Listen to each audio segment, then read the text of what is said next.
our good friend Owen Benjamin, who you saw exposing this pedophile 4 years ago, is with us now. Oral copulation, shoving foreign objects, using anesthetics to put these kids to sleep while he has their way with them. And this is just the tip of the iceberg, isn't it? Yeah, I mean, if you look at just DiCaprio, and I like DiCaprio, like I did an award show that he was honored at once, and he was very nice, and he's a really good actor. And after seeing that, I felt really bad for the guy because his publicist, I think, was also a convicted pedophile, and his manager, I think, later was also a convicted. It was like the dude was just surrounded by monsters, and everyone pretends like he's this idol hero that everyone wants to be, and he gets so many chicks and blah blah blah.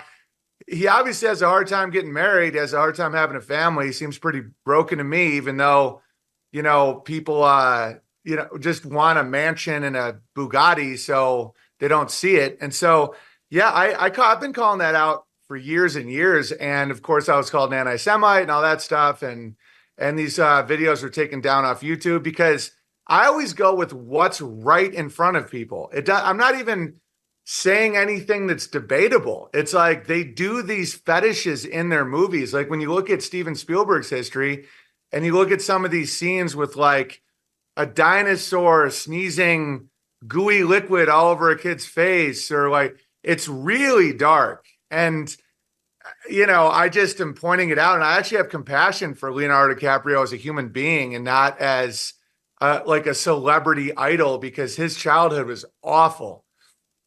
And they let it. Same with Bryan Singer. It's like, so these guys are either accused or convicted of pedophilia, and then they're allowed to direct more children's movies, and it's, meanwhile, they pretend I'm the human embodiment of evil because I call things out. I make them uncomfortable. I say things just for words. And there's these convicted pedophiles that work at Nickelodeon to shape the minds of the youth. And, and that's one reason why I don't take them very seriously. And I don't care. Like when they say I'm a failed comedian now, or, oh, you went crazy and you threw away your career. I'm like, you guys are sick. Like, I don't take offense to any of it anymore. I just enjoy my life. What is the justification for any of this? I mean, why aren't these people locked up after they're convicted or killed on the public stage? These people should be executed for doing. I mean, what you said about I'm totally empathetic to sympathetic. I've not been through this. I'm sympathetic to Leonardo DiCaprio and all these other people. Their entire innocence, their entire childhood, their whole life has been lived in a mental, psychological prison. After this innocence was stolen from them. I mean, that they're serving a life sentence. What is the justification for allowing these people right back into Hollywood? And yeah, you're demonized for calling it out. Like, who is it that's tolerating this? Well, that's why I go with all the roots of it. Why I've like talked about the Holocaust and stuff like that, because that's how they hide. So, if you call out a Jewish pedophile, they say that you're a Nazi and you want them to be turned to soap and all that. So that's how they do that. I want them turned to a whole lot worse than soap. And then they act like maybe we could turn them into cow shit, and then Nimrata, Nikki Haley, and Vivek Ramaswamy would have all of the toothpaste that they need. Perfect. Yeah, and they always do that too. They pretend like you're saying every Jew's a pedophile immediately too. You're like, but they use the Jew thing as a shield. And Candace Owens is calling this out right now too, and she's getting hammered by that lubricant rabbi there, whatever his name is. The one thing they're the most afraid of is that they can't use the Jew victim thing as a shield.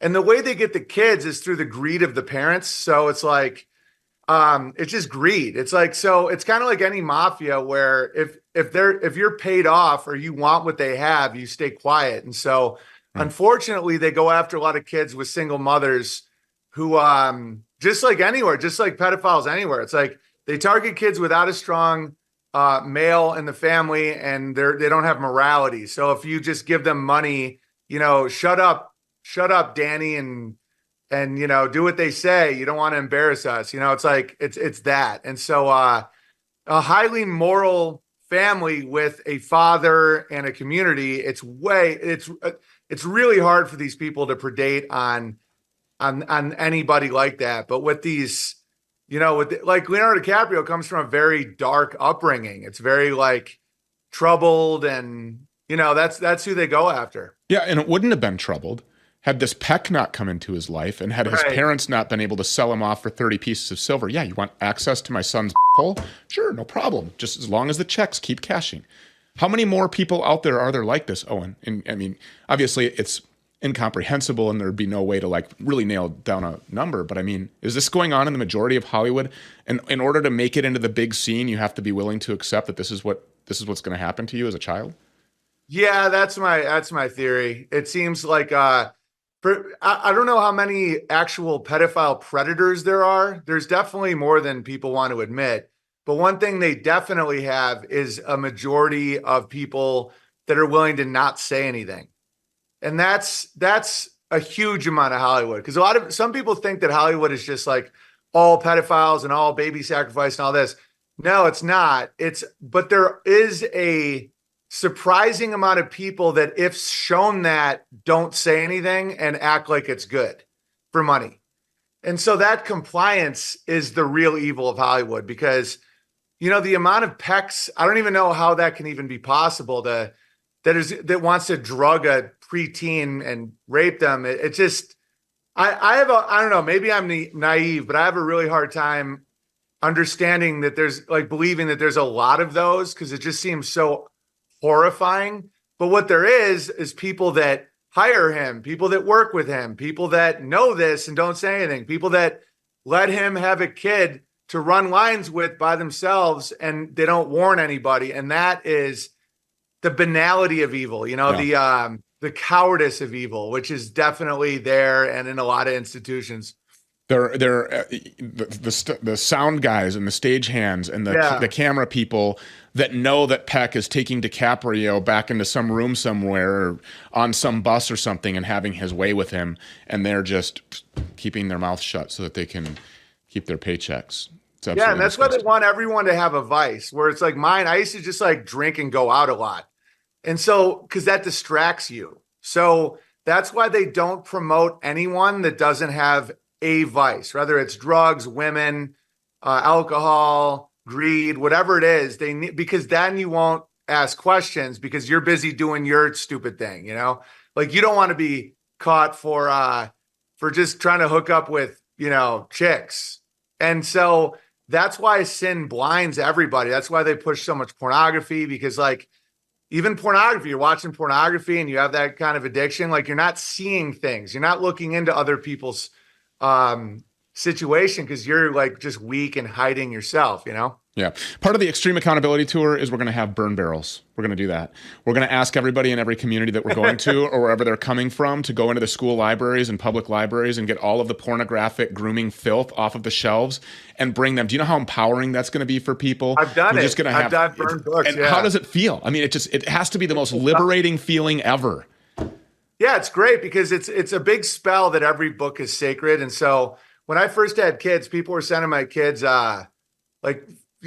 people, not my listeners, but just people in my life would send these books and it'd be like, Gary the Gay Dinosaur on the Moon, and I burned them, and people still talk about it like it's such a bad thing. They're like, oh, well, you're going to burn your kids' books? I'm like, yes. Yeah, obviously. Yeah. Yes. They're not going to become my kids' books because they're going to be burnt before they can. And we're going to remove this stuff from these communities all over the place. Yeah, and there's something spiritually great about burning evil books. It's because people pretend they're like, oh, but it's knowledge. I'm like, dude, everyone uses newspaper to start fires, like as kindling. No one thinks twice about burning words on a page. But for some reason, it's these books. You guys just, they act like you've burned a human being. Yeah. When you burn. And the very act of burning a book is anti-Semitic. It's just yeah.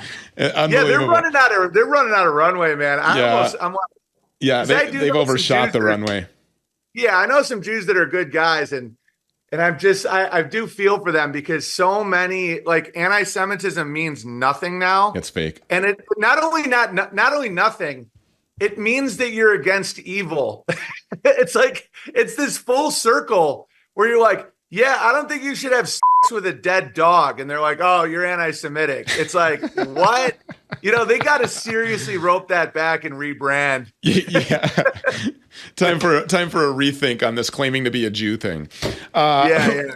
Owen Benjamin, we really appreciate it and hope that you will join us on one of these stops in the Extreme Accountability Tour. As dates and locations become available, we will make them available to you and to the rest of the public. Meanwhile, that information can also be found at stupeters.com. More of the Stu Peters Show continues next. Go nowhere.